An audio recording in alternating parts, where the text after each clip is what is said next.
Hello and welcome back to JEE नर्स। तो तुम्हारा स्वागत है day 3 of advance problem solving में। आज अपन लोग कोर जाके ऑप्टिक्स के सवाल उठाएंगे मेजरली। आज अपन कल से थोड़े से ज़्यादा सवाल सॉल्व करेंगे, कोशिश करेंगे एक वेरीड तुम्हारे टॉपिक्स जो ऑप्टिक्स के हैं वो सारे कवर कर पाए, प्रिज्म, रिफ्रैक्शन वगैरह सब कोशिश करिए कवर करने की।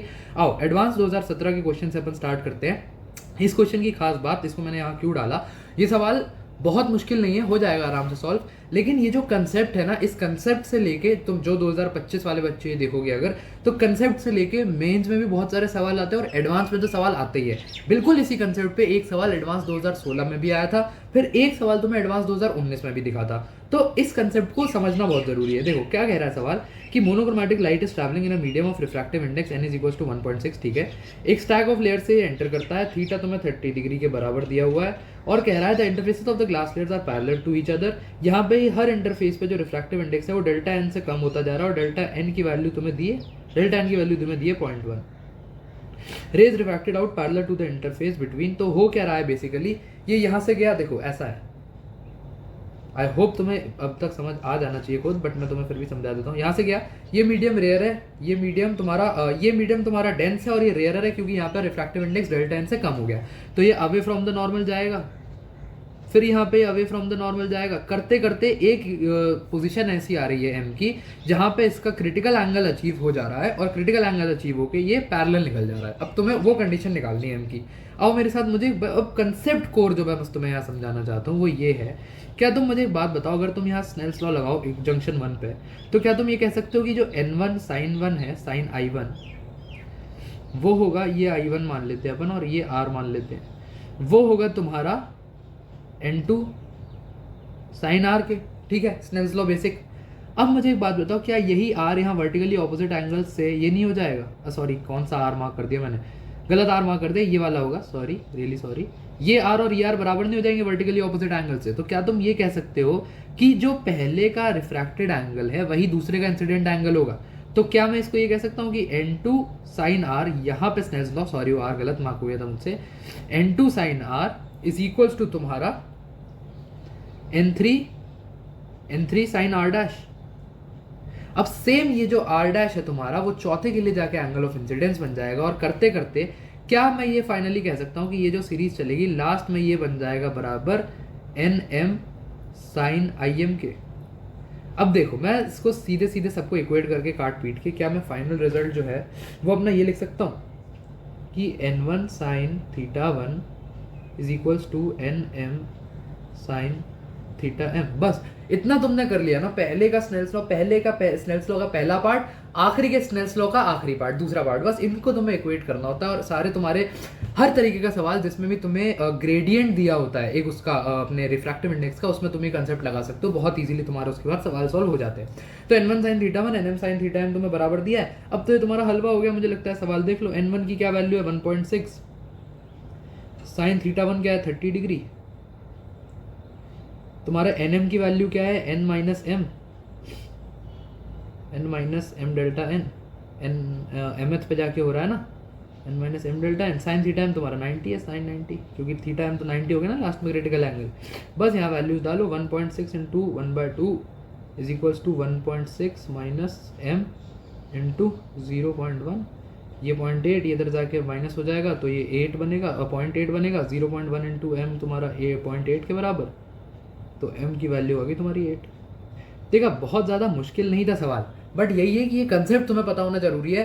कितना बेसिक, कितना इजी कंसेप्ट था, लेकिन यहाँ बहुत सारे बच्चे घबरा गए होंगे ये देख के कि भाई ग्रेडियंट है अपन को ऑप्टिक्स का, अपन को रिफ्रैक्टिव इंडेक्स का ग्रेडियंट तो समझ ही नहीं आता कैसे कुछ। तो अब लोग सोचेंगे क्या मैं हर पे जाके स्नेल्स लॉ लगाऊं, क्या करूँ? तो इसमें ऐसे घबराहटों में नहीं पड़ना, बहुत बेसिक सा कॉन्सेप्ट था, इस कॉन्सेप्ट को अपने को याद रखना है। ठीक है, अब आ जाओ अपने अगले सवाल पे। ये सवाल है एडवांस 2018 का। एडवांस 2018 का सवाल तुमसे क्या कहता है, ये ना थोड़ा सा इस सवाल पे उस समय बवाल मच गया था, लोग थोड़ा लड़बड़ गए थे, थोड़ा सा अजीब सा सवाल है।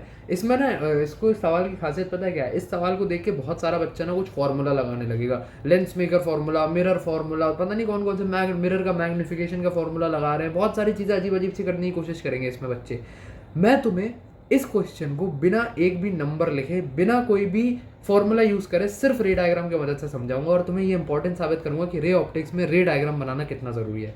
सवाल तुमसे कह रहा है एक वायर है, ये तुम्हारा वायर दिया हुआ है, इस वायर को एक राइट एंगल ट्रायंगल की शेप में इन्होंने बेंड किया, ठीक है, और उसके बाद क्या करा है, एक कनकेव मिरर जिसकी फोकल लेंथ एफ है, कनकेव मिरर है तो ये इस तरफ से शेडेड होगा, कनकेव मिरर को फोकल लेंथ एफ के सामने रख दिया। अब ये अपने को ये बताना है कि जो इसकी इमेज बनेगी वो कैसी बनेगी, फिगर जो है वो स्केल पे नहीं है, ठीक है, बहुत बढ़िया। अब मेरे को एक बात बताओ, बहुत अब अपन इस पर जूम कर लेते हैं और मैं तुम्हें समझाता हूँ। एक बात बताओ मेरे को, तुम लोगों ने 10वीं या 12वीं, जहाँ भी 12वीं तो मैं नहीं, 10वीं 12वीं भी जी एडवांस दे रहे हो ना, हाँ 10वीं में जहाँ भी, खैर ये 10वीं में जहाँ भी से भी ऑप्टिक्स पढ़ा होगा, वहाँ से तुम्हें ये बता जाता है, एक रूल पढ़ा जाता है बहुत ही बेसिक, कौन सा प्यारा कलर दूँ मैं, बहुत ही बेसिक एक नियम पढ़ा जाता है जो होता है फोकस पैरेलल पैरेलल फोकस। यानी कि अगर कोई भी ऑब्जेक्ट का टिप है उससे एक रे पैरेलल जा रही है तो वो हमेशा फोकस से पास करेगी। ये हो गई तुम्हारी रे 1। अब बताओ कि अगर मैं इसको रीट्रेस करूं पीछे तो कहीं ये यहाँ जा रही है, जाने दो। दूसरा नियम, अगर कोई भी रे फोकस से जा रही होती है तो वो आके पैरेलल मिलती है, पैरेलल निकलती है कनकेव मिरर से। तो ये हो गई तुम्हारी दूसरी रे, ये इस तरफ से गई है और ये यहाँ से निकले, ये पैरेलल होगी, एक सेकेंड, ये पैरेलल निकलेगी, यहाँ आके इसको मैंने एक्सटेंड कर दिया पीछे, वर्चुअल इमेज तुम्हारी बनेगी कुछ इस प्रकार। ये तुम्हारी हो गई सिर्फ पॉइंट ए की बात, थोड़ी इनलार्ज इमेज बनी और यहाँ बनी है। अब मेरे को एक बात बताओ, वायर क्या है, वायर इनफाइनाइट पॉइंट्स का कलेक्शन ही तो है। मैं एक दूसरा पॉइंट उठाता हूँ इसके थोड़ा सा नीचे यहाँ पे। अब मेरे को एक बात बताओ, क्या जो फोकस से जाने वाली रे है वो इसके लिए सेम नहीं होगी? बिल्कुल, जो यहाँ जाएगी फिर रिट्रेस होकर इसी ट्रैजेक्टरी पे लाया करेगी। और अगर मैं एक और पॉइंट लेता हूँ, सपोज ब्लैक पे कौन सा चल जाएगा, चलो इसको लेते हैं, यहाँ पे फिर ये सेम जाएगा, इधर जाएगी, ये इधर जाएगी, पैरेलल होकर ये इसी ट्रैजेक्टरी पे मिलेगी।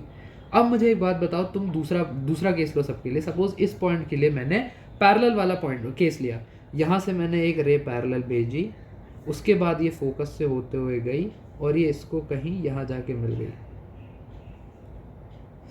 ये तुम्हारा नीचे का एक ऑब्जेक्ट बन गया, ये मैंने अभी ऐसे ही बना दिया, चलो इसको तमीज़ से बना देता हूँ चाहोगे तो।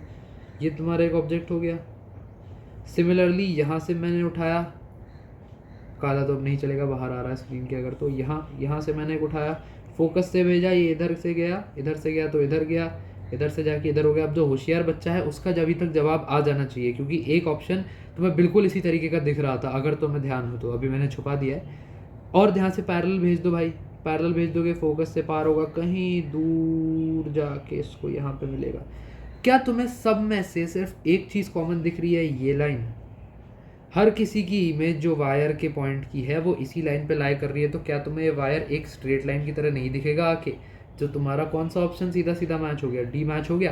क्या मैंने कोई भी फॉर्मूला लगाया? नहीं। क्या मैंने कोई भी नंबर लिखा? नहीं। सिर्फ तुम्हारा रे डायग्राम लगा के पूरा का पूरा जेई एडवांस का सवाल, जो भी लॉजिकली और तगड़ा अच्छा सवाल माना जाता है, वो तुम्हारा सॉल्व हो गया।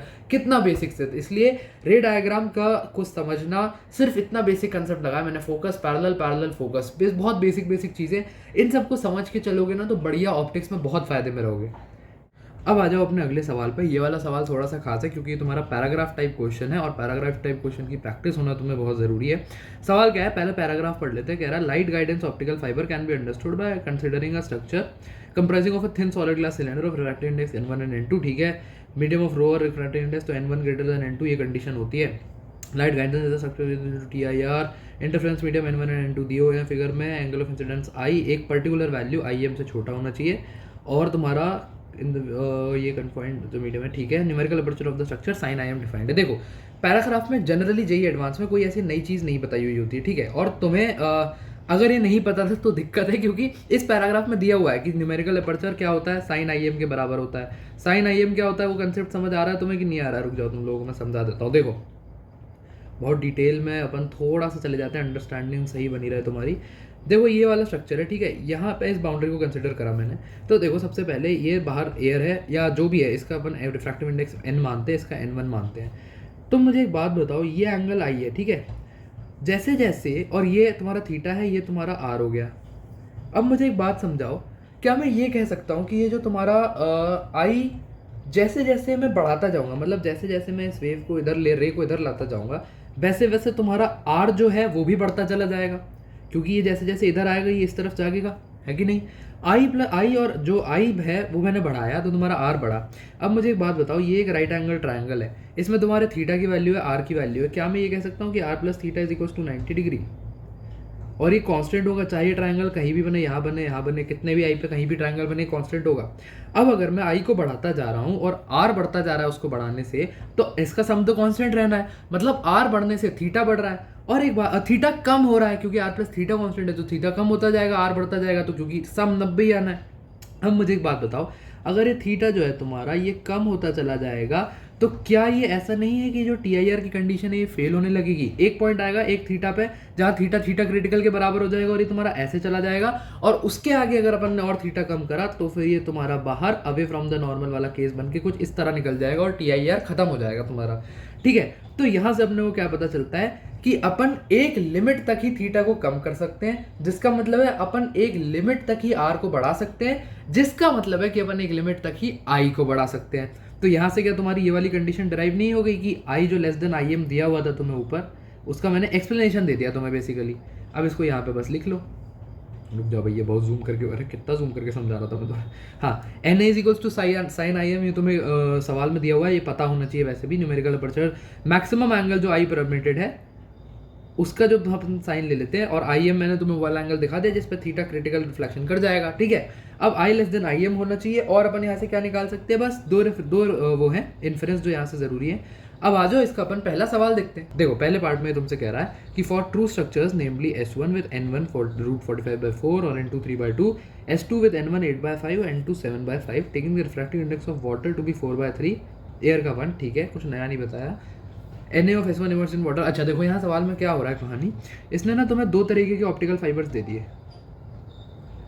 ये तुम्हारा ऑप्टिकल फाइबर 1 है, इसकी कुछ N1 की वैल्यू, ये तुम्हारा N2, ये तुम्हारा N1, इसकी कुछ N1 की वैल्यू है, कुछ N2 की वैल्यू है, ठीक है। उसके बाद इसने तुम्हें एक और ऑप्टिकल फाइबर दे दिया, ये तुम्हारा कोर, ये तुम्हारी क्लैडिंग, ठीक है, ये इसका N2, ये इसका N1, दो तरीके के इसने ऑप्टिकल फाइबर दिए, वो तुम्हारे वैल्यूज वहाँ पे दी हुई है। और उसके बाद इसने क्या करा है, उनको बारी बारी से ना पानी में इमर्स करा है, नहीं तो इसने हवा में रखा है, और उसके बाद तुमसे पूछा है, एक सेकेंड, हाँ उसके बाद इसने तुमसे पूछा है कंडीशन निकालनी है तुमको। किस चीज़ की कंडीशन निकालनी, न्यूमेरिकल अपर्चर की। तो अब एक बात बताओ, अगर तुम्हें N1 N2 वगैरह दिए हैं और तुम्हें फॉर्मूला क्या पता है कि न्यूमेरिकल अपर्चर जो होता है वो साइन ऑफ IM के बराबर होता है, अपन को एक रिलेशन चाहिए होगा न्यूमेरिकल अपर्चर में और N1 N2 में। तो एक काम करते हैं अपन, जरा अगले पेज पे चल के एक रिलेशन डिराइव करने की कोशिश करते हैं। आओ, रिलेशन कैसे निकालेंगे भैया अपना ऑप्टिक्स में क्या है 50% टाइम तो तुम्हारा स्नेल्स लॉ ही काम होता है। एक काम करो, तुम यहाँ पे स्नेल्स लॉ लगाओ इस वाले जंक्शन पे। तो क्या तुम ये कह सकते हो कि, एक सेकंड डिस्बैलेंस हो रहा है ना, हाँ, क्या तुम ये कह सकते हो कि N, ये इसको मैंने N मान लिया, बाहर एयर है फिलहाल, बट मैं N मानूंगा क्योंकि वहाँ पानी में भी रख रहा है, तो तुम्हें N की जगह पानी भी रखना पड़ सकता है। मैं ये कह रहा हूँ N साइन, और अपन ये वाला केस कंसिडर करेंगे जहाँ पे IM है, क्यों, क्योंकि न्यूमेरिकल अपर्चर में IM पढ़ा जाता है। यहाँ पे N1 साइन R। अब जहाँ मैंने तुम्हें समझाया था इसका पूरा गणित, वहाँ मैंने तुम्हें बताया था कि R प्लस थीटा जो है वो 90 डिग्री के बराबर है। तो क्या मैं लिख सकता हूँ R is equals to 90 minus theta, इसको मैं उठा के यहाँ पटक दूंगा, तो N sine IM is equals to sine 90 minus theta N2, of course यहाँ मैं N1 लिखना भूल गया, N2 N1। अब एक बात बताओ, इसको कॉस थीटा लिख ही लेते हैं ना, N sine IM is equals to N1 cos theta, एक ही तुम्हारी इक्वेशन बन गई। अब आप बात करते हैं अपन दूसरी इक्वेशन पे। दूसरी इक्वेशन कैसे निकलेगी, स्नेल्स लॉ लगाओ इस जंक्शन पे, इस जंक्शन पे स्नेल्स लॉ लगाओ क्रिटिकल कंडीशन के लिए। तो क्या मैं यहाँ ये कह सकता हूँ कि N1 साइन थीटा, थीटा इसका इन्फ्लुएंस एंगल है, N1 sine theta is equals to N2 sine 90, कह सकता हूँ कि नहीं कह सकता हूँ बताओ। तो थीटा को क्या मैं यहाँ से लिख सकता हूँ, sine theta is equals to N2 by N1, ठीक है। अब यहाँ तुम्हारा आधा सवाल खत्म हो गया। अगर साइन थीटा की वैल्यू N2 बाय N1 है, तो क्या तुम मुझे बता सकते हो कॉस थीटा की वैल्यू कितनी होगी। साइन थीटा की वैल्यू N2 बाय N1 है, तो बेसिक ट्रिग्नोमेट्री की नॉलेज तुम्हें बता देगी कि कॉस थीटा की वैल्यू होती है √1 माइनस N2 बाय N1 का होल स्क्वायर, ठीक है। बस तुम्हारा सवाल खत्म हो गया लगभग, अभी बहुत बचा है, डोंट वरी। इसको मैंने यहाँ डाला, तो तुम्हारी इक्वेशन 1 अब क्या बन जाएगी, N sine IM is equals to n1 into under root 1 minus n2 by n1 का होल स्क्वायर। ठीक है, इतना समझ आ रहा है। अब साइन आई एम को क्या है, सीधा सीधा बाय डेफिनेशन में इसको न्यूमेरिकल अपर्चर लिख सकता हूँ। तो n into numerical aperture is equals to n1 into, इसको मैं कॉमन ले लूँगा, n1 square minus n2 square. नीचे n1 स्क्वायर का रूट क्या हो जाएगा, n1 हो जाएगा, n1 से n1 कट जाएगा।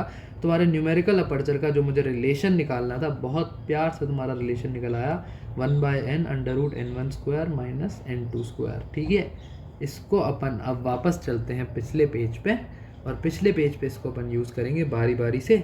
ये मैंने तुम्हें समझाने के लिए लिखा था, तो मैं इसको मिटा देता हूँ। ये तो समझ आ गया ना तुम्हें, कोर क्लैडिंग वगैरह रफ फिगर सा बनाया था मैंने। अब अपन यहाँ सबसे ऊपर एक बार रिलेशन लिख लेते हैं, तो उससे अपने को क्लियर रहेगा। क्या रिलेशन निकला अपना, Na is equals to 1/n, जहाँ n बाहर का रिफ्रैक्टिव इंडेक्स है, into under root n2 square minus n1 square minus n2 square, जहाँ पे तुम्हारा n1 ऑफ कोर्स बड़ा है n2 से। अब देख लो बारी बारी से डाल के इस फॉर्मूले में, तुम्हें मेरे हिसाब से बस यही निकालना है। देख लो, Na of S1 immersed in water is same as that of S2 immersed in liquid of refractive index 16/3√15।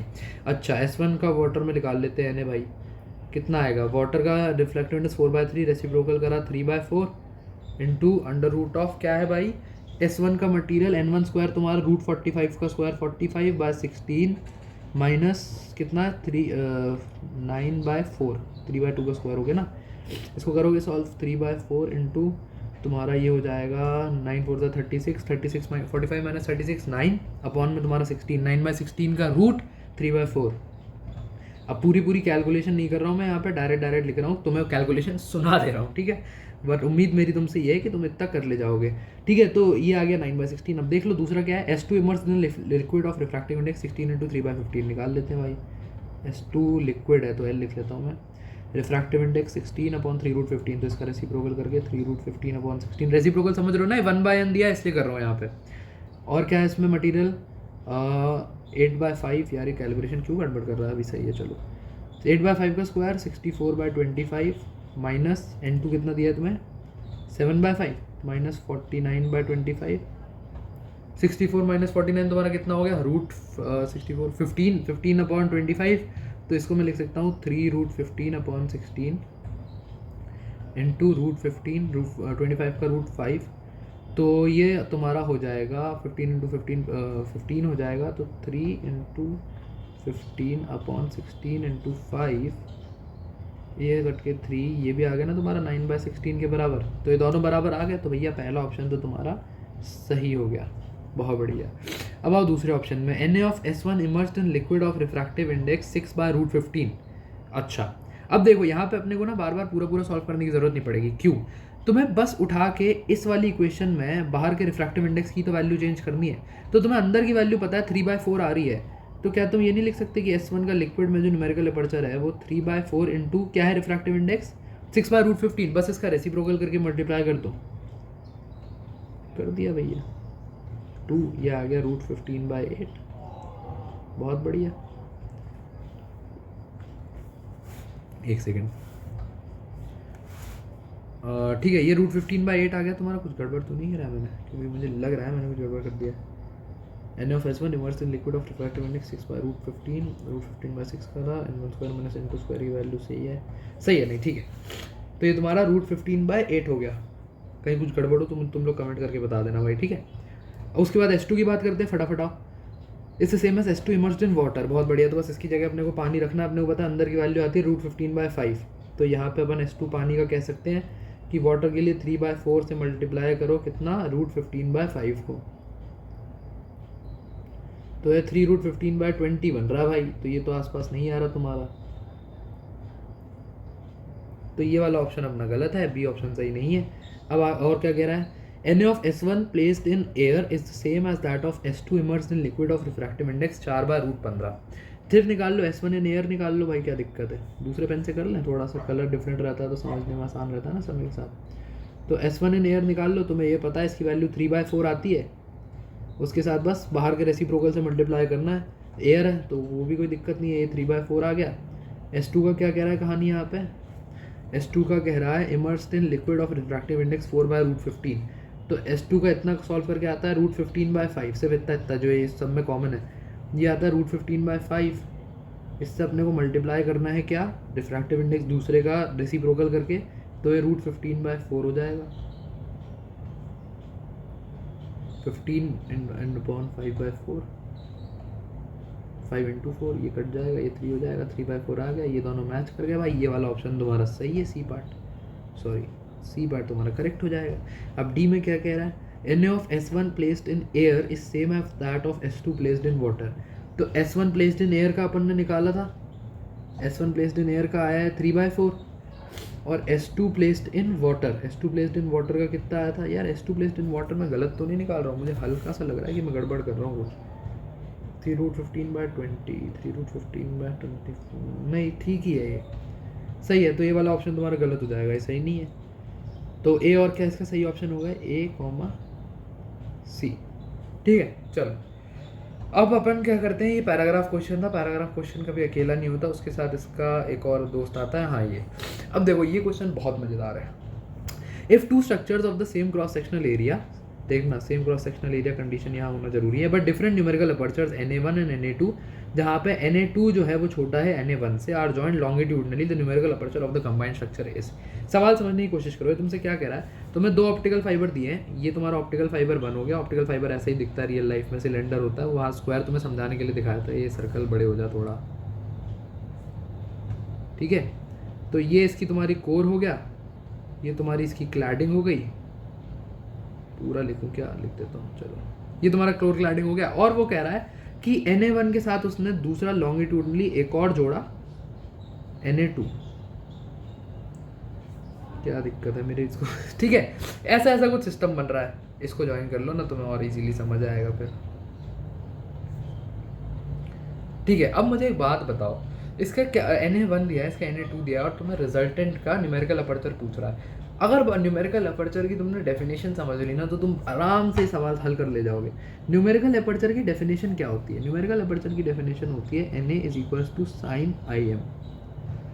कहीं ना कहीं क्या ये IM के बारे में बात कर रहा है, मैक्सिमम एंगल ऑफ इंसिडेंस की, और वो एंगल ऑफ इंसिडेंस मैक्सिमम कहाँ से होता है, यहाँ से। हाँ, एंगल ऑफ मैक्सिमम इंसिडेंस कहाँ से होता है, ये वाला, जूम कर दूँ थोड़ा सा तुम्हें समझाने के लिए। हाँ, ये जब मैं यहाँ से लाइट डालता हूँ, तो ये जब आई एंगल पे जाती है, इस आई की मैक्सिमम वैल्यू की बात करता है न्यूमेरिकल अपर्चर।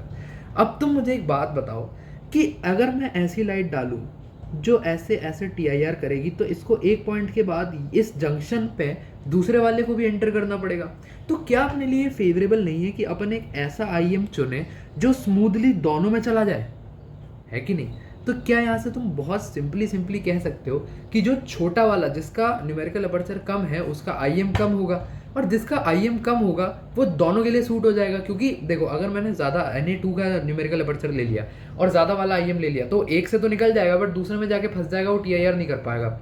अगर मैं छोटे वाले का न्यूमेरिकल अपर्चर ले लेता हूँ, तो वो पहले से तो अपने वाले से तो स्मूथली निकल ही रहा है, और जो दूसरा उससे बड़ा है उससे भी वो स्मूथली निकल जाएगा।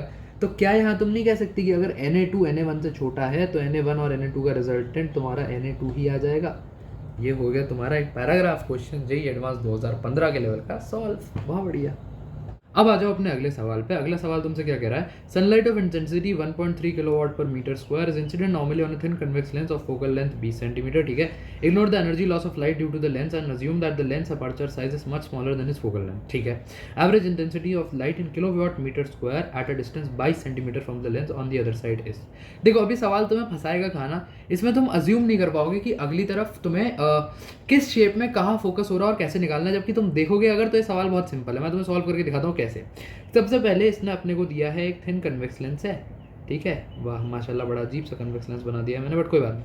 एक थिन कन्वेक्स लेंस है, उसकी फोकल लेंथ तुम्हें दी है 20 सेंटीमीटर, और उस पर कह रहा है कि सनलाइट आती है। सनलाइट का अपन येलो कलर से डिपिक्ट कर देते हैं, इस पे इंसिडेंट है सनलाइट, और उसके बाद ये ना यहाँ से क्या होता है, यहाँ पे कहीं 22 सेंटीमीटर पे तुमसे कहा है इसकी क्या निकालनी है, एवरेज इंटेंसिटी निकालनी है। देखो, सबसे पहले तो मेरे को ये बताओ इंटेंसिटी क्या होता है। इंटेंसिटी होता है तुम्हारा पावर अपॉन एरिया।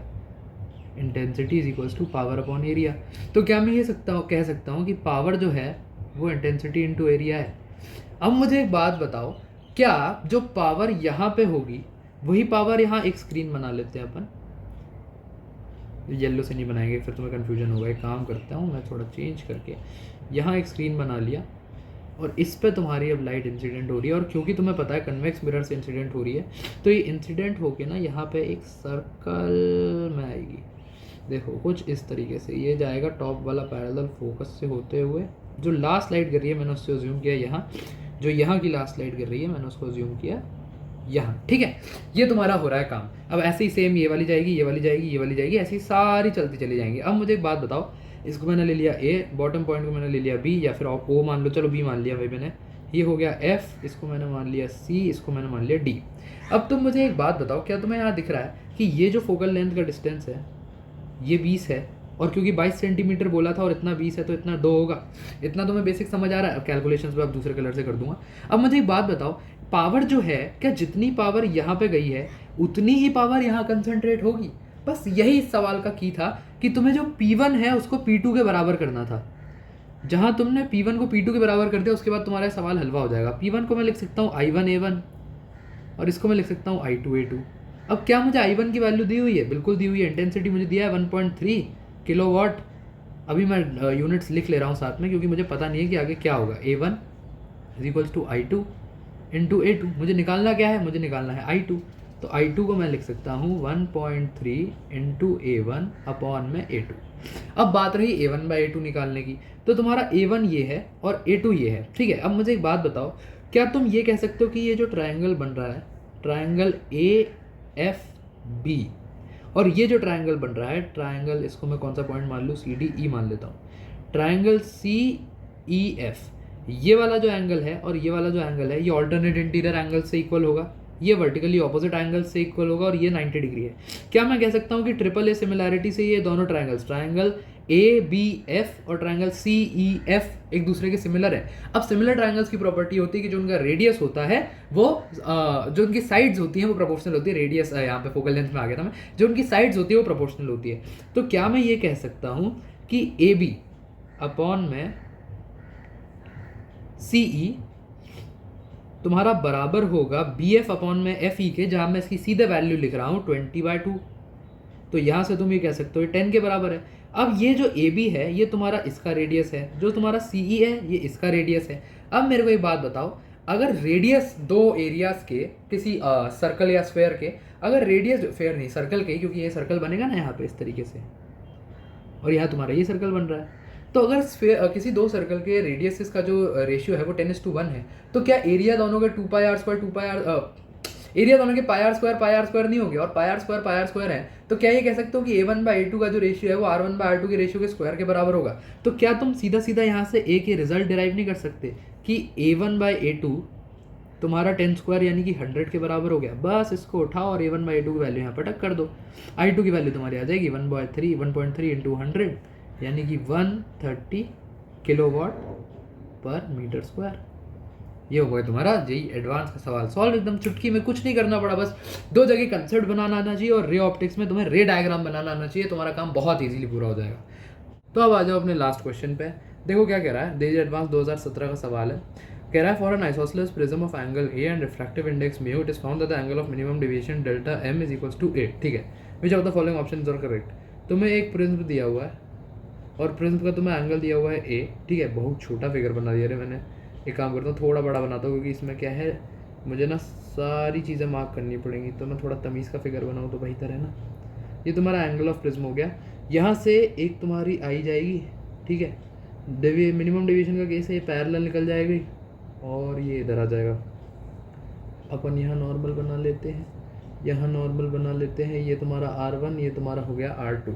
चलो थोड़ा छोटा बनाया, चाहोगे तो जूम इन कर दूंगा बट समझ लेना, ठीक है। ये तुम्हारी रे आई, ये तुम्हारी रे गई, ये तुम्हारा एंगल ऑफ इमरजेंस, ये तुम्हारा एंगल ऑफ इंसिडेंस। अब क्या है देखो, सबसे पहले ही उसने कह दिया एंगल ऑफ मिनिमम डेविएशन, तो एंगल ऑफ मिनिमम डेविएशन का मैं तुम्हें नोट कर लो पहले, डेल्टा m की वैल्यू तुम्हें a के बराबर दी है, ये क्वेश्चन 1। उसके बाद तुम्हें मिनिमम डेविएशन की बेसिक, सबसे बेसिक कंडीशन होती है I is equals to E, ये याद होनी चाहिए। उसके बाद एक और कंडीशन होती है, ये एंगल R और ये एंगल R2, R1 R2 बराबर होते हैं, तो R1 is equals to R2। और अगर तुम्हें याद हो तो in general A is equals to R1 plus R2 होता है। इन जनरली अपन यहाँ पे और यहाँ पे सम्स को इक्वल करते हैं और ये एक क्वाड्रिलेटरल बन रहा होता है, इसमें 360 के बराबर करते हैं। इतना बेसिक आई एम अज्यूमिंग कि तुम्हें पता है, but A equals to R1 + R2 निकल के आता है। अगर किसी को नहीं पता है तो अब इतना तो याद कर लो भाई, हफ्ता भर है जेई एडवांस में, बाकी इससे तुम निकाल सकते हो क्वाड्रिलेटरल से। ए इक्वल्स टू R1 + R2, अब R1 R2 बराबर है यहाँ पे, तो इसको अपन R के बराबर लिख देते हैं और यहाँ से अपन एक कंडीशन निकाल सकते हैं कि A equals to 2R, R equals to A/2। ठीक है, अब आओ अपने आप को बात करते हैं, और कुछ तो नहीं है निकालने लायक अभी।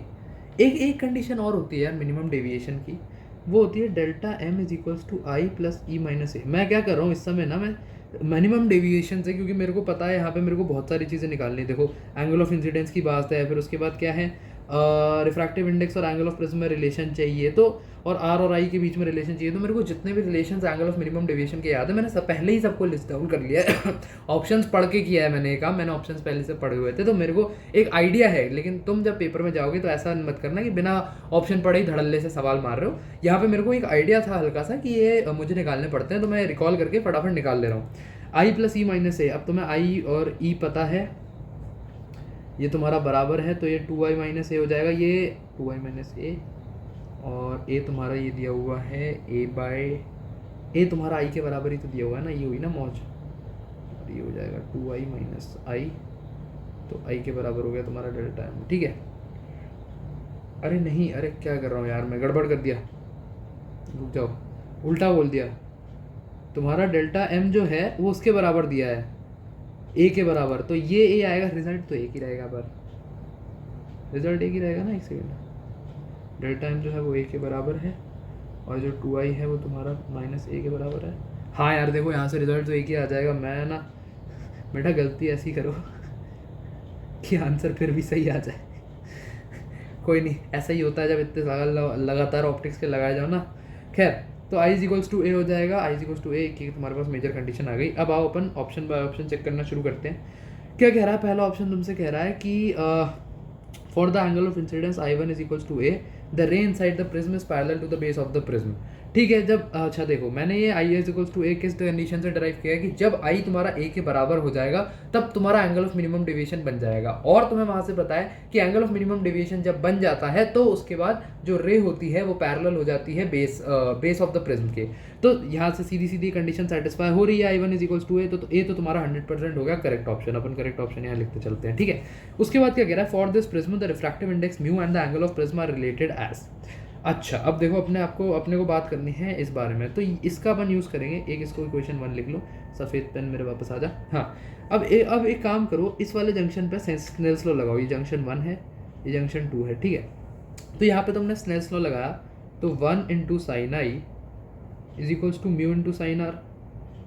ठीक है, और sin I को मैं क्या लिख सकता हूँ, sin A मैंने यहाँ पे प्रूफ कर दिया है, गलती करके भी सही प्रूफ कर रहा था, देख रहे हो, होशियारी देख रहे हो। उसके बाद सवाल में इसने क्या पूछा है मेरे से यार, मिनिमम डेविएशन, ये अच्छा नहीं, मिनिमम डेविएशन तो बाद में आएगा, हाफ cos इनवर्स μ/2। अच्छा, तो देखो sin R जो है इसको मैं म्यू × sin A/2 लिख लूँ, R यहाँ से इस वाले रिजल्ट से, यहाँ से मैंने इसको म्यू sin A/2 लिख लिया। अब मैं एक काम करूँगा, ये जो sin A है, क्या मैं इसको A को 2x मान सकता हूँ, और यहाँ से मैं आइडेंटिटी लगा के sin 2θ की, इसको मैं लिख सकता हूँ 2 sin A/2 cos A/2, ये हो जाएगा mu sin A/2। sin A/2 से sin A/2 काट दो, 2 cos A/2 बन गया तुम्हारा, ये इज इक्वल्स टू म्यू, 2 को उधर ले जाओ, दोनों तरफ cos इनवर्स ले लो तुम, तो तुम्हारा A/2 बन जाएगा cos इनवर्स μ/2, और A होगा तुम्हारा बराबर 2 cos इनवर्स μ/2 के। और तुम्हारा ऑप्शन क्या दिया, for the refractive index mu and the angle of prism are related as half cos inverse μ/2। देख लेता हूँ मैं, फिर भी ये जेई एडवांस ऐसे खेल कर देता है, क्या करता है कई बार बदतमीजी कर देता है। हो सकता है हमारा सही हो, रुक जाओ, sin A sin mu sin A/2 2 sin 2, ये नीचे नहीं भाई अपना सही है, क्योंकि ये A/2 यहाँ पे आ रहा है और वो 2 ऊपर ही जाएगा। रुको, मैंने ना आंसर, मेरे पास आंसर की है, आंसर की मुझे चेक करने दो। इसमें कौन सा क्वेश्चन है, ये 2017 का PYQ है ना, सही है यार, इसका बी ऑप्शन नहीं है देखो, आज इससे तुम्हें क्या सीख मिली कि भाई ज़रूरी नहीं है कि रिजल्ट के आसपास तुम्हारा जवाब हो रहा हो। बाकायदा ऑफिशियल आंसर की से निकाला हुआ आंसर है मेरे पास इस समय लिखा हुआ, और उसमें लिखा है कि बी ऑप्शन नहीं है। अब कौन सा है वो अभी नहीं बता रहा हूँ, साथ साथ सॉल्व करते चलो। वैसे A, C और D सही आंसर है। ठीक है, आओ अब अगला कैसे बात कर लेते हैं, at minimum deviation the incident angle I1 and the refracting angle R1 at the first refracting surface are related by R1 is equal to I1/2। अरे यार ये तो अपन ने निकाल लिया है। देखो क्या है मिनिमम डिवीजन, अभी ये जो जितनी कंडीशन यहाँ पे मैंने निकाली है ना सारी मिनिमम डिवीजन की है, ठीक है। अब यहाँ देखो मैंने मिनिमम डिवीजन के लिए पहले निकाला I इज इक्वल्स टू ए और R is equals to A/2, तो क्या मैं यहाँ सिंपल ही नहीं कह सकता कि R is equals to I/2, I is equals to 2R हो जाएगा ना, तो R is equals to I/2, ये तो सिंपल अपना रिलेशन आ ही रहा है। तो सी ऑप्शन तुम्हारा करेक्ट हो गया, A, C भी सही है तुम्हारा। अब आओ डी में क्या कह रहा है, for this prism the emergent ray at the second surface will be tangential. इसका अगर इसको मैं जब हटा दूँ ना तो तुम्हारी आंसर शीट देखने के चक्कर में थोड़ा इसको इधर लेकर आऊँ। The emergent ray at the second surface will be tangential to the surface when the angle of incidence at the first surface is I1 is equal to sin inverse sin A। अच्छा आओ ये थोड़ा अलग, इसको नीचे कर रहा हूँ सॉल्व क्योंकि ये बिल्कुल अलग हो गया, मिनिमम डेविएशन की बात नहीं हो रही है। मिनिमम डेविएशन कहीं इसने बोला तो नहीं है। For this prism emergent ray at the second surface will be tangential to the surface when the angle, ठीक है। सपोज करो ये प्रिज्म है तुम्हारा, बड़ा बना लेते हैं थोड़ा, ये प्रिज्म है काफ़ी गंदा सा बट ओके, इसमें ये तुम्हारी रे गिर रही है कहीं, ये तुम्हारा वो है, ये टुवर्ड्स द नॉर्मल शिफ्ट हुई, यहाँ से ऐसे गिरी, फिर ये अवे फ्रॉम द नॉर्मल ऐसे जा रही थी। तुम्हें कौन सा एंगल चाहिए, क्रिटिकल एंगल, तो तुम ये वाला केस कंसिडर करोगे। इसको मैं हटा दूँगी तुम कंफ्यूज तो नहीं हो जाओगे, ये हटा दे रहा हूँ, ये वाली लाइन हटा दी, ठीक है। अब ये वाला जो है ये तुम्हारा केस होना चाहिए जहाँ पे आई जो है वो 90 डिग्री के तुम्हारा बराबर है, और ये तुम्हारा आई ई तुम्हारा 90 डिग्री के बराबर है, ये तुम्हारा R1, ये तुम्हारा R2, सही है। अब वो अपने को क्या कह रहा है ए में, अब वो अपने को क्या कह रहा है कि इसका अपने को किसका रिलेशन निकालना है, I1 का, ठीक है। किसके रिस्पेक्ट में निकालना है, ए होना चाहिए, अच्छा cos A sin A, ठीक है। आओ अब ऐसे में देखो अपन क्या ही कर सकते हैं, सबसे पहला काम तो करो यहाँ पे स्नेल्स लॉ लगाओ फर्स्ट वाले जंक्शन पे। बहुत गंदी फिगर है यार, कोई बात नहीं, थोड़ा बियर कर लो। ये जंक्शन 1 है, जंक्शन 1 पे तुमने स्नेल्स लॉ लगाया तो तुम्हें क्या मिल जाएगा, 1 इंटू साइन आई, एयर है ना, 1 into sine I is equal to mu into sine R1, ठीक है। R1 को अपन क्या लिख सकते हैं, R1 को अभी लिखना ज़रूरी है नहीं, एक काम करो, ये 1 जंक्शन पे लगा रहे हो ना, यहाँ पे 2 जंक्शन पे भी लगा लो, R1 को अपन बाद में चेंज करते रहेंगे। 2 जंक्शन पे क्या है, ये यहाँ से आ रहा है, इसका एंगल ऑफ इंसिडेंस R2 है, तो ये म्यू साइन R2 क्योंकि अंदर से आ रहा है mu sine R2 is equals to 1, तुम्हारा एयर बाहर जा रही है और तुम्हारा क्रिटिकल एंगल ये वाला तो साइन 90 डिग्री। यहाँ से मैं कह सकता हूँ कि sine R2 is equals to 1/μ, R2 is equals to sine inverse 1/μ हो गया। अब तुम क्या यहाँ से लिख सकते हो कि अगर साइन R2 1/μ है तो तुम्हारा cos R2 जो होगा वो होगा देखो, अगर साइन x ये दिया है √1 माइनस कॉस स्क्वायर थीटा, तो अपन इसको लिख सकते हैं √1/1 माइनस 1/μ का स्क्वायर, उसको हाँ ऐसे लिख सकते हैं ना अपन, इसको अपन साइन थीटा के बराबर लिखते हैं। तो क्या कॉस थीटा यहाँ से कैसे, हाँ सॉरी, तो यहाँ कॉस थीटा कैसे आ जाएगा, इसको यहाँ लिख दो ना 1 माइनस 1/μ स्क्वायर। अब अपन इसको और क्या लिख सकते हैं, म्यू स्क्वायर निकालो, कॉमन लो, तो ये हो जाएगा √μ² माइनस 1 अपॉन में तुम्हारा म्यू स्क्वायर आएगा, उसको रूट से बाहर लेके म्यू लिख लो, ठीक है। ये रिजल्ट्स आगे मुझे लगता है इधर कहीं काम आएंगे, तो अपन इसको लिख के रखते हैं अभी। अब देखो लगता नहीं है काम आएंगे बेटा, देखो ठीक है। अब एक तुम्हें रिजल्ट पता है जो सबके लिए यूज़ होता है कि R1 प्लस R2 जो होता है वो A होता है, जैसा मैंने तुम्हें ऊपर बताया था। तो क्या मैं लिख सकता हूँ कि R1 is equals to A minus R2। ऐसा मैं यहाँ पे मैंने क्यों करा, ये मैंने कुछ ना पढ़ के लिखा ना कुछ वो करा, मैंने दिमाग लगाया कि देखो यहाँ पे R2 है, यहाँ पे R1 है, तो मुझे इन दोनों को रिलेट करने के लिए R1 और R2 में एक रिलेशन चाहिए पड़ेगा। ऐसा JEE एडवांस में तुम्हें दिमाग लगाना पड़ता है, तुम्हें सेट पैटर्न पे नहीं पता कि अगले स्टेप में तुम्हें क्या करना पड़ सकता है, बट और तुम्हें आगे कोई बताएगा भी नहीं। ये बाकायदा अभी मैंने सोची है चीज़, और अब देखो आगे कैसा प्ले आउट करते हैं, हो सकता है गलत हो जाए तो तुम्हारे सामने ही होगा जो होगा कैमरा पे। देखो अब 1 into sine I is equal to mu into sine R1 है, ठीक है। मैंने ये फिगर में ये कर लिया और ये बनाया। अब इसको क्या करते हैं, आप कुछ नहीं, साइन आई इस इक्वेशन में डाल के देखते हैं, कुछ ना कुछ निकल के आएगा, क्योंकि साइन आई यहाँ पे है और तुम्हारा साइन R1 को मैं लिख देता हूँ mu into sign A minus R2, जैसा मैंने ऊपर निकाला है यहाँ पे, ठीक है। इसको मैं लिखूंगा sine I is equals to mu into, अब साइन A माइनस बी की आइडेंटिटी तुम लोगों को बतानी पड़ेगी कि इतना आता है। अब मैं सीधा लिख रहा हूँ भैया, जाके गूगल कर लो, अब कोई किसी को नहीं आती है तो, क्योंकि ये तो बहुत ही ज़्यादा हो जाएगा यार। cos R2 sine A minus B होता है sine A cos B minus cos A sine B, ठीक है। तुम लोगों को क्या क्या करना पड़ता है यार, तो ये हो जाएगा minus cos A sign R2, ठीक है। अब यहाँ से जो वैल्यूज़ उठाई है उसको सीधा सीधा पटक के देखते हैं क्या निकल के आता है। Sine I is equals to mu into sine A. Cos R2 की वैल्यू कितनी है, under root mu square minus 1 upon mu minus का cos A sine R2 1 by mu. ठीक है, अपना इतना फॉर्म में आ रहा है, म्यू को कॉमन निकाल लेते हैं तो म्यू म्यू म्यू कट जाएगा। अब मुझे एक बात बताओ, साइन ए म्यू ये किस रिलेशन चाहता है, किस फॉर्मेट में? Sine inverse sine A 4 cos square A by 2। अच्छा, तो म्यू को कॉस में चेंज करना पड़ेगा। अपने पास म्यू और कॉस में कोई रिलेशन आया था, देखो ये रहा ना, अपने पास म्यू और कॉस में ये रिलेशन आया हुआ है, कहाँ गया? Mu by 2 is equals to cos A by 2। ये अपने पास रिलेशन आया हुआ है ना म्यू और कॉस में, इसको यूज करते हैं। Mu by 2 is equals to cos A by 2। तो म्यू को मैं लिख सकता हूँ, mu by 2 is equals cos A by 2, तो म्यू को मैं लिख सकता हूँ 2 cos A by 2, if I am not mistaken. 2 cos A by 2 मैं इसको लिख सकता हूँ। तो यहाँ से क्या करूँगा मैं, sign A under root 4 cos square A by 2 minus 1 minus cos A, ये होना चाहिए भाई। अब देखो क्या इस तरीके में कुछ दिया है, क्या था मैं ऊपर भूल ही गया यार। हाँ, sign A under root 4 cos square A by 2 minus 1 minus cos A. बहुत बढ़िया, अपना बिल्कुल सेम आ गया, तो तुम्हारा डी ऑप्शन भी करेक्ट हो गया। यहाँ पे अपना ऑप्टिक्स का सवाल सारे खत्म होते हैं। तो रे ऑप्टिक्स का अपना सेगमेंट खत्म हो गया। अब मैं तुम्हें सवाल दिखाने जा रहा हूँ वेव ऑप्टिक्स के। वेव ऑप्टिक्स का वेटेज थोड़ा सा कम रहता है, इसलिए इसके अपन ज़्यादा सवाल नहीं उठाएंगे, लेकिन बहुत तगड़े और कंसेप्चुअल जो सवाल है वो मैं तुम्हें सॉल्व करवा देता हूँ, और मल्टीपल करंट में, जिससे क्या है एक ही सवाल में तुम्हारे बहुत सारे कंसेप्ट कवर हो रहे हो। ठीक है, तो एडवांस 2016 बढ़िया डिफिकल्ट पेपर आया था, ये तो फेमस है, तो इसका बढ़िया सवाल होगा। आ जाओ, क्या कह रहा है, यंग्स डबल स्लिट एक्सपेरिमेंट करते हुए एक बच्चे ने 2 स्लिट्स को एक लार्ज अपर्चर के ओपेक प्लेट से चेंज कर दिया, उसमें 2 छेद कर दिए, और उसको एज स्मॉल होल्स एक्ट करवा रहा है। ठीक है, वेवलेंथ ऑफ लाइट तुम्हें दी है 600 नैनोमीटर, इसको अपन नोट कर लें। ठीक है, और क्या कह रहा है, उसने mistakenly place the screen parallel, जहां उसको स्क्रीन कहीं यहाँ प्लेस करनी थी, उसने उसको mistakenly X Y Z plane पे प्लेस कर दिया है। ठीक है, ये तुम्हारा पॉजिटिव वाई, तो ये तुम्हारा नेगेटिव वाई, और एक्स तुम्हारा कहीं इस तरफ निकल रहा है। ठीक है, यहाँ पे एक्स है। अब आओ, अब क्या कह रहा है ये, at distance D is equals to 3 metre है। ठीक है, S1 S2 एस्ट्रोन्स पे material, distance between the sources D is equals to 0.660। तो छोटे डी की वैल्यू तुम्हें दी है 0.6003 mm, और तुम्हें बड़े डी की वैल्यू दी है 3 मीटर। ठीक है, अब ये तुमसे इंटेंसिटी पैटर्न को लेके इसने ABCD ऑप्शन दिए, तुम्हारा मल्टीपल करेक्ट क्वेश्चन है। एक सेकंड मैं फ्लैश ऑन कर लेता हूँ। हाँ, अब ठीक है, तो मैं अब मैं बेटर दिख रहा हूँ, है ना।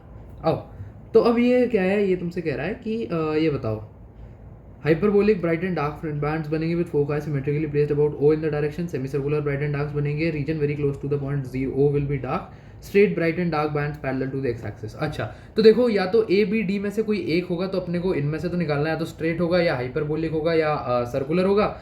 एक अपन C पहले चेक कर लेते हैं कि region very close to the point O will be dark, तो ये इस रीजन की बात कर रहा है तुमसे, region very close to the point O की। अब देखो इसका क्या सिग्निफिकेंस है, अगर तुमने YDSC थोड़ा बहुत पढ़ा हो, तो वहाँ पे एक कंडीशन होती है कि अगर डेल्टा एक्स जो है वो मल्टीपल है तुम्हारा, इवन मल्टीपल है तुम्हारा लैम्डा बाय 2 का, यानी 2n इंटू लैम्डा बाय 2, यानी कि n लैम्डा के फॉर्म में आता है, तो वो तुम्हारा जो केस बनता है वो बनता है मैक्सिमा का, यानी ब्राइटनेस का, है ना।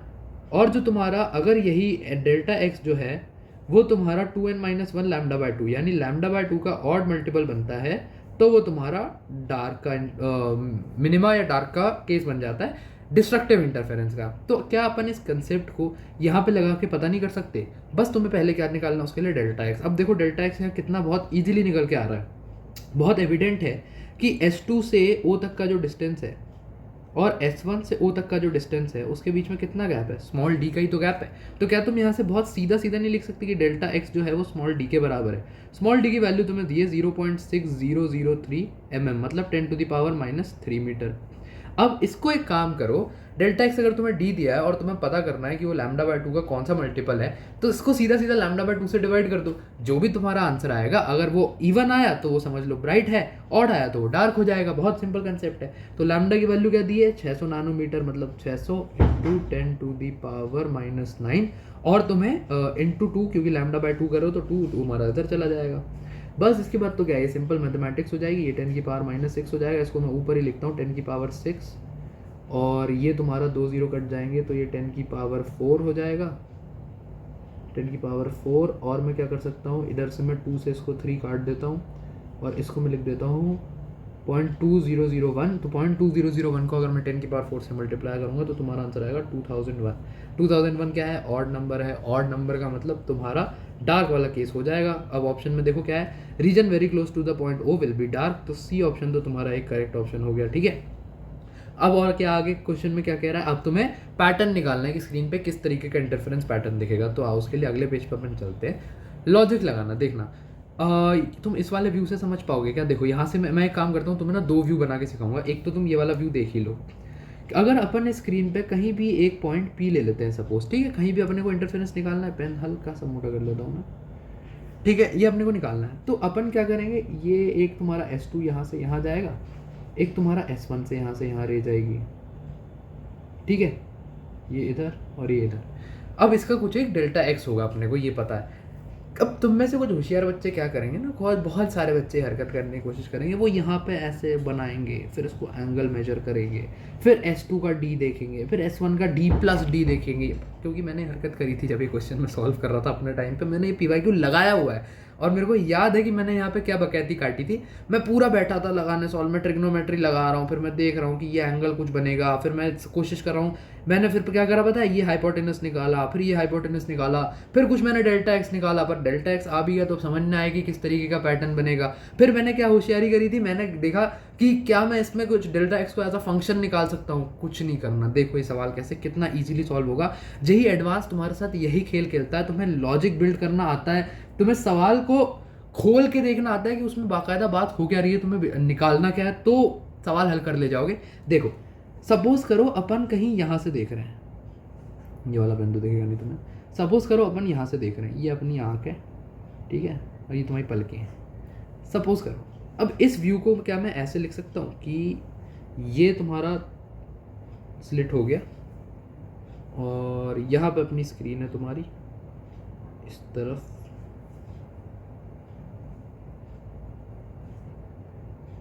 ये तुम्हारी स्क्रीन है, ये तुम्हारा S1 है, ये तुम्हारा S2 है, ये तुम्हारा जा रहा है पॉजिटिव Y, यहाँ पे इस तरफ तुम्हारा जा रहा है X और ये ऊपर की तरफ निकल के आ रहा है तुम्हारा Z, ठीक है। ये तुम्हारी स्क्रीन है पूरी, ये S1 ये S2, यहाँ से अब वो नहीं बना रहा मैं, ये डिस्टेंस तुम्हें D दिया है।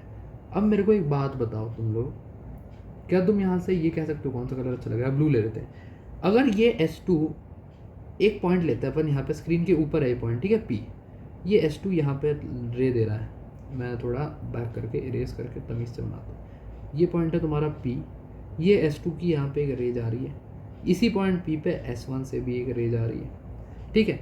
अब मेरे को एक बात बताओ, तुम्हारा पैटर्न जब किसी भी YDSC में, सपोज जो नॉर्मल YDSC होता है उसमें जब तुम लोग स्क्रीन पे एक पैटर्न देखते हो, तो पैटर्न की जो पोजीशन होती है, जहाँ पूरी लाइन होती है, क्या वो पूरी लाइन के through out delta x constant नहीं रहता। सब मैं क्या कह रहा हूँ समझने की कोशिश करना।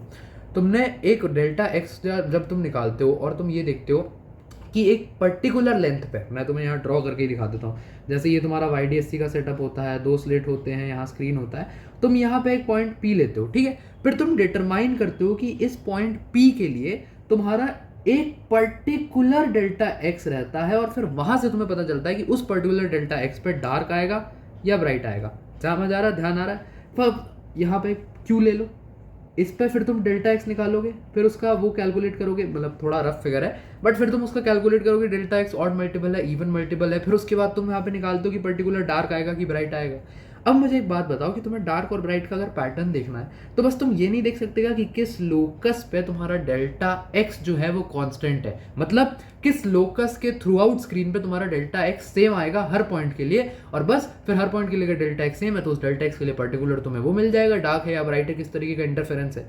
तो अब मेरे को एक बात बताओ, क्या तुम्हें विजुअलाइज हो पा रहा है कि ये जो P है, ये अगर यहाँ से एक लाइन बनाए तो ये पूरा एक सेमी सर्कल पे लाई करेगा, जो सेम इस पॉइंट से भी घुमाया जा सकता है। अगर दोनों पॉइंट्स का अपन को डेल्टा एक्स कांस्टेंट रखना है, सपोज मैं तुम्हें समझाने की कोशिश करता हूँ थोड़ा सा और क्लियरली। जैसे ये मेरे पास एक नोटबुक आ जाए यार, देखो ये मेरी प्रोग्रामिंग की किताब है, ठीक है, ये तुम्हारे पास तुम्हारी स्क्रीन है, ठीक है, समझने की कोशिश करना मैं कैसे समझाऊँ। हाँ, ये इस तरीके से बना हुआ है और ये तुम्हारा पेन है, इसको मैं कैसे कहीं रख सकता हूँ क्या, हाँ ये हो गया ना बढ़िया। ये तुम्हारा स्क्रीन है, ये तुम्हारा सरफेस है, ये तुम्हारा पहला रे गया यहाँ से कुछ इस तरह, ये तुम्हारा दूसरा रे गया। अब ये अगर तुम देख पा रहे हो, हाँ अगर तुम देख पा रहे हो तो क्या ये एक सेमी सर्कल लोकस में नहीं घूम रहा? समझा पेज इस तरीके से, ये यहाँ से एक मैंने पॉइंट यहाँ फिक्स कर रखा है और ये एक, अरे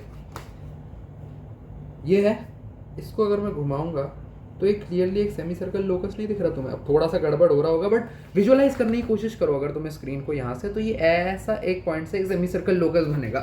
तो यहाँ पे तुम्हें फॉर्मूला बना के विजुअलाइज करके या कुछ वो करने की फॉर्मूला बना के कैलकुलेशन करके जरूरत नहीं थी। सवाल सिर्फ तुम्हारा विजुअलाइजेशन से सॉल्व हो जा रहा था और तुम्हारा ये आंसर आ जाता, semi circular bright and dark band centred at point O और the region very close to the point O will be dark. तो तुम्हारा इसका सही आंसर हो जाएगा बी और सी। सवाल तुम्हारा हो गया बेहतरीन तरीके से सॉल्व। तो अब आ जाओ अगले सवाल पे। ये आज का अपना शायद लास्ट सवाल होगा। देखो क्या कह रहा है, एक सेकंड मैं एडजस्ट कर लूँ अपनी सीट। हाँ, 2 coherent monochromatic point sources S1 and S2, ठीक है, वेवलेंथ दी है 600 nanometre, symmetrically placed on either side of the centre of the circle as shown. Symmetrically placed है तो मतलब ये डिस्टेंस और ये डिस्टेंस बराबर होगा, ठीक है। और क्या कह रहा है, लैम्डा तुम्हें 600 नैनोमीटर दिया है। देखो इस सवाल की खासियत पता है क्या है, डी की वैल्यू 1.8 mm। इस सवाल की खासियत ये है, ये तुमने ना बस ये जो सर्कल वाला पार्ट कर दिया ना इसने, कि सर्कल में दे दिया क्वेश्चन, ये बच्चों को घबरा देता है। क्योंकि अपन ने क्या होता है लाइफ में अक्सर देखा है कि YDSC का ये ऐसा सेटअप बनता है, हमेशा स्प्लिट पे निकाला है, चाहे डिफ्रैक्शन पढ़ रहे हो चाहे कुछ पढ़ रहे हो, एक सिंगल स्क्रीन पे अपन बात कर रहे होते हैं। पिछले सवाल में भी तुमको एक वर्टिकल रेक्टेंगुलर स्क्रीन दी हुई थी। तो इस सर्कल वगैरह में ना सब फंस जाते हैं। मैं तुम्हें एक रामबाण बता रहा हूँ वेव ऑप्टिक्स से किसी भी इस तरह YDSC और इसके सवाल का, हमेशा जो तुम्हारा मेन प्लेइंग फैक्टर होता है ना, डेल्टा एक्स निकालो। डेल्टा एक्स, इतना सर्कल कर दिया कि कट ही गया। डेल्टा एक्स निकालो, डेल्टा एक्स तुम्हारा हर जगह ये की फैक्टर प्ले कर रहा होता है। कैसे, वो आओ इस सवाल में तुम्हें बाकायदा करके दिखाता हूँ। देखो डी 1.8 mm दिया है, उसके बाद arrangement produces interference fringes visible as alternate bright and dark spots on the circumference of the circle, the angular separation between 2 consecutive bright spots is delta theta. अच्छा, तो यहाँ पे भी ये अज्यूम कर रहा है कि एक ब्राइट स्पॉट यहाँ मिला तुम्हें, एक ब्राइट स्पॉट यहाँ मिला, और इन दोनों के बीच का जो एंगुलर सेपरेशन है वो तुम्हें थीटा दिया है। और तुम्हें आप 4 ऑप्शन दिए और बताना है कि इसमें कौन सा करेक्ट है कौन सा नहीं है। अब मेरी बात बताओ, अ dark spot will be formed at the point P2, तो अपने को P2 के नेचर पता करना है। Total number of fringes from P1 and P2, तो मतलब P1 का भी नेचर पता करना पड़ेगा। और क्या कह रहा है, angular separation between 2 consecutive bright spot decreases as move from P1 to P2, तो मतलब अपने को डेल्टा थीटा को as a function of theta निकालना पड़ेगा, क्योंकि या फिर as a function of Y या एक्स जो भी है, जिससे अपन बता पाएं कि जब हम एक्स के और वाई को चेंज कर रहे हैं तो डेल्टा थीटा कैसे चेंज हो रहा है। ठीक है, सवाल का आइडिया लग गया तुम्हें ऑप्शंस देख के। अब आ जाओ फोड़ना सवाल। देखो सबसे पहले अपन P1 की बात करते हैं, तो इसको मैं मिटा देता हूँ, ये जो सर्कल सा बना दिया मैंने, और ये भी हटा देता हूँ। देखो P1 में क्या तुम मेरे को एक बात ऑब्जर्व करके बता पा रहे हो कि जो तुम्हारा P1 पॉइंट पे डेल्टा एक्स की वैल्यू होगी, यहाँ से एक रह जाएगा और यहाँ से एक रह जाएगा P1 पे। अपने को इसका इंटरफेरेंस निकालना है तो इसका डेल्टा एक्स निकालना पड़ेगा। अब मुझे एक बात बताओ, क्या ये दोनों, ये तुम्हारा बराबर है, तुम्हारा ये एक साइड कॉमन है, ये एंगल 90 डिग्री है, ऐसे ऐसे तुम सीधी सीधी कॉन्ग्रुएंसी लगा के बहुत एविडेंट है कि ये दोनों जो होंगे वो बराबर होंगे। तो अगर S1 से P1 जो जा रहा है और S2 P1 और S1 P1 बराबर है, तो क्या मैं ये कह सकता हूँ फॉर P1 तुम्हारा डेल्टा एक्स जो है वो 0 है। और डेल्टा एक्स जो 0 होता है तो बहुत फेमस केस है, तुम्हारा मैक्सिमा बनेगा। ठीक है, इसको अपन नोट करके रख लेते हैं। अपने को P1 का डायरेक्टली काम नहीं है, अपने को काम है P2 का। आओ P2 पे बात कर लेते हैं भाई, कलर चेंज कर लेते हैं, समझ बेहतर आएगा। P2 की बात बताओ, S2 P2 एक लाइन जाएगी, एक रे जाएगी लाइट की, दूसरी रे जाएगी S1 P2। क्या बहुत इजीली दिख रहा है तुम्हें यहाँ से कि इनका जो पार्ट डिफरेंस है वो D के बराबर है? तो क्या मैं यहाँ लिख लेता हूँ for P2 delta X is equals to D।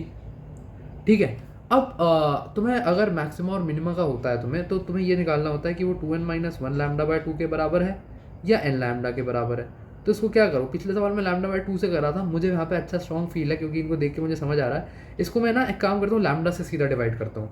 तो डेल्टा एक्स को मैंने D को एक काम करा लैम्डा से डिवाइड करा, और मैं पता करना चाहता हूँ कि किस तरीके का वो मल्टीपल या फैक्टर आ रहा है। अब पिछले क्वेश्चन से तुम एग्जाम्पल ये बिल्कुल समझ सकते हो, बट यहाँ लैम्डा बाय 2 से मैं इसलिए नहीं कर रहा हूँ, देखना क्योंकि होशियारी देखना। D 1.8 दिया है और तुम्हारा लैम्डा 600 दिया है, तो मुझे सीधा देख के समझ आ रहा है कि जो लैम्डा है वो D का कहीं ना कहीं एक फैक्टर बनेगा, वो डेल्टा एक्स का फैक्टर बनेगा। तो मैं लैम्डा बाय 2 से परेशान क्यों हूँ, मैं सीधा लैम्डा से डिवाइड करता हूँ, मुझे बस ये अपने आप को साबित ही तो करना है। और देखो तो में से कोई जो होशियार बच्चा होगा ना, वो बस इतना करने के बाद D और लैम्डा, क्योंकि उसे पता है कि D और लैम्डा बहुत क्लियरली एक उसको फैक्टर दिख रहा है, तो वो समझ जाएगा कि n लैम्डा वाला केस है तो यहाँ मैक्सिमा बनेगा। तुम्हें मैं मैथमेटिकली करके दिखा देता हूँ प्रूफ, बट उससे तुम्हें समझ आ जाएगा कि अगर P2 पे मैक्सिमा बन रहा है तो यहाँ पे A पॉइंट जो है वो गलत हो जाएगा, क्योंकि अ डार्क स्पॉट लिखा हुआ है will be formed at the point P2, जबकि तुम्हारा जो फॉर्म हो रहा है वो हो रहा है एक ब्राइट स्पॉट। ठीक है, लेकिन मैं तुम्हें करके दिखा देता हूँ। ऑफकोर्स डी की वैल्यू क्या दी है, डी की वैल्यू दी है तुम्हें 1.8 mm, मतलब 1.8 इंटू 10⁻³ तुम्हें लैम्डा की वैल्यू क्या दी है, 600 नैनोमीटर। तो अब अगर मैं कह रहा हूँ कि delta X is equal to N lambda मुझे प्रूव करना है, तो मैं क्या कर रहा है, मैंने एन की वैल्यू हो गई delta x by lambda, delta x तुम्हारा है डी, ये है लैम्डा, तो एन तुम्हारा कितना आ गया, is equals to N which is equals to ये 600 नैनोमीटर को मैं लिखूंगा इंटू 10⁻⁹, ये ऊपर जाएगा 10⁻6 हो जाएगा, 2 जीरो यहाँ से गायब करो तो 10⁻4 हो जाएगा, एक इसका ये इधर ले जाओ तो 10⁻3 हो जाएगा, 6/18 3 हो जाएगा, ये 3 इंटू 10⁻3 यानी कि 3000 के बराबर आएगा। ठीक है, आगे क्लियरली तुम्हारा n यानी कि ऑर्डर आ गया 3000, इसलिए मैंने लैम्डा से डिवाइड करा क्योंकि अब यहाँ पे मुझे सीधा सीधा ऑर्डर भी मिल गया, और तुम्हें पता है ऑर्डर जो तुम्हारा ये जो डेल्टा एक्स है इसको मैं एन लैम्डा के फॉर्म में वो कर पाया, तो ये तुम्हारा ए पार्ट गलत मैंने यहाँ से मैथमेटिकली प्रूव कर दिया। अब आओ at P2 the order of the fringe will be maximum. अब एक मेरे को बात बताओ, मैं यहाँ पे एक पॉइंट अज्यूम करता हूँ P3, ठीक है, यहाँ पे पॉइंट अज्यूम करता हूँ P4। अब क्या तुम यहाँ से देख पा रहे हो कि जब मैं यहाँ से चलूंगा P1 से P2, तो यहाँ पे मेरा ऑर्डर कितना है, 0, क्योंकि डेल्टा एक्स 0 है तो एन लैम्डा 0 हो गया, तो यहाँ पे मेरा ऑर्डर है 0, यहाँ पे मेरा ऑर्डर है 3000। अब मुझे एक बात बताओ, क्या P3 पे वापस आके मेरा डेल्टा एक्स 0 नहीं हो जा रहा है? तो क्या मैं ये कह सकता हूँ कि यहाँ से मेरा ऑर्डर कम होना शुरू हो गया है? तो यहाँ से क्या मैं ये कह सकता हूँ कि P2 पे जो है ये मेरा मैक्सिमम है, यहाँ से बढ़ना शुरू हुआ, ये एक वैल्यू ऐसा कुछ ग्राफ बन गया ना, यहाँ से बढ़ना शुरू हुआ, एक वैल्यू पहुंचा और नीचे गिर गया, तो एक वैल्यू कहाँ मिली मुझे, P2 पे मिली। तो क्या मैं ये नहीं कह सकता at P2 the order of the fringes maximum? बिल्कुल कह सकता हूँ भैया। अब मुझे अगला सी पार्ट क्या कह रहा है, total number of fringes produced between P1 and P2 in the first quadrant is close to 3000। बिल्कुल सही बात है, अभी तुमने यहाँ पे ऑर्डर 3000 निकाला, तो ये एक फ्रिंज बनेगी, 2 फ्रिंज बनेगी, ऐसे करते करते करते करते यहाँ पे 3000 भी फ्रिंज बन रही है। अब देखो, angular separation between two consecutive bright spot decreases as we move from P1 to P2 along the first quadrant. देखो यहाँ तक अपने ये सारे प्रूफ हो गए, इसको मैं मिटाता नहीं हुई काम करता हूँ, तो मैं अगले पेज पे अलग से समझा देता हूँ, फिगर दोबारा बनानी पड़ेगी मुझे, बट कोई बात नहीं, बना दूंगा।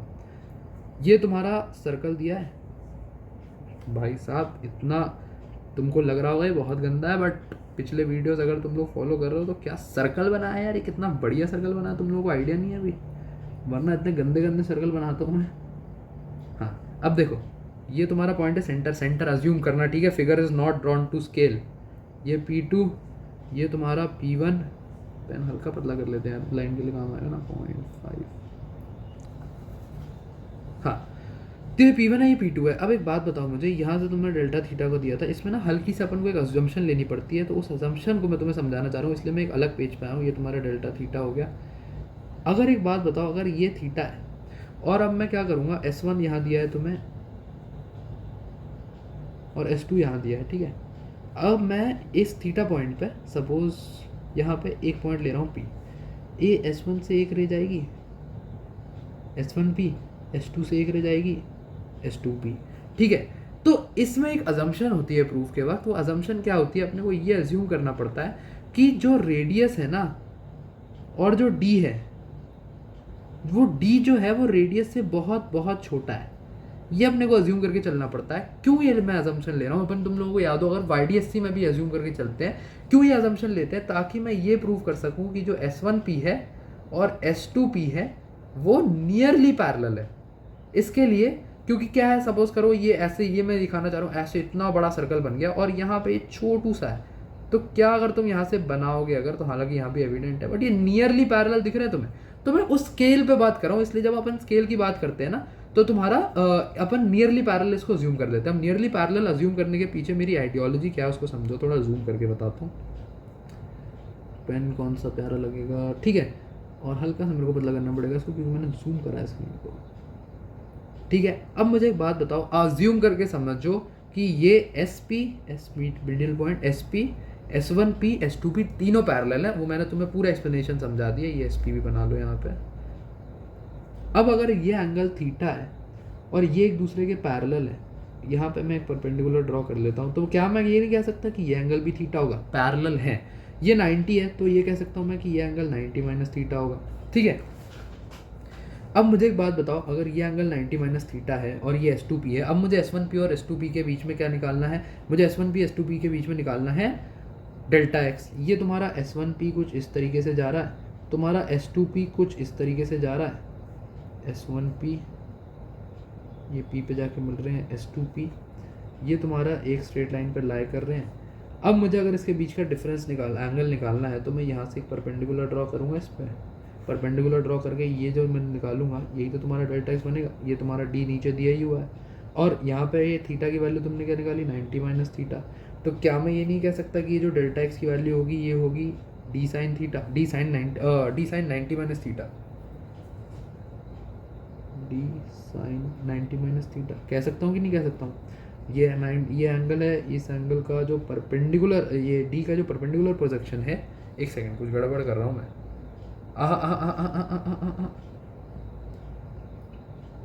सॉरी डी साइन थीटा नहीं कॉस थीटा बनेगा ना, ये एंगल का बेस है डेल्टा एक्स, तो ये बनेगा डी कॉस थीटा। वही मैं सोच रहा हूँ कुछ हल्की सी गड़बड़ कर रहा हूँ।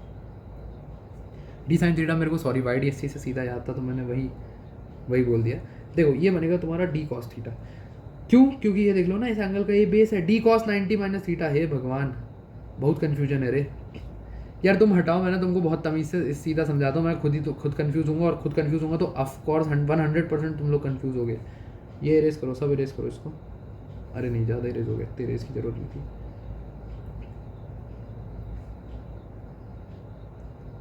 हाँ, क्या मुझे एक बात बताओ, सो सॉरी यार अगर तुम लोग कंफ्यूज हुए तो, ठीक है S1P S2P इतना समझ आया तुमको, डेल्टा एक्स इतना निकलेगा ये समझ आया। नया पेन ले रहा हूँ, एक बात बताओ, ये एंगल तुम्हें दिया हुआ है, अबे इरेजर नहीं, पेन, ये एंगल तुम्हें दिया हुआ है 90 माइनस थीटा के बराबर।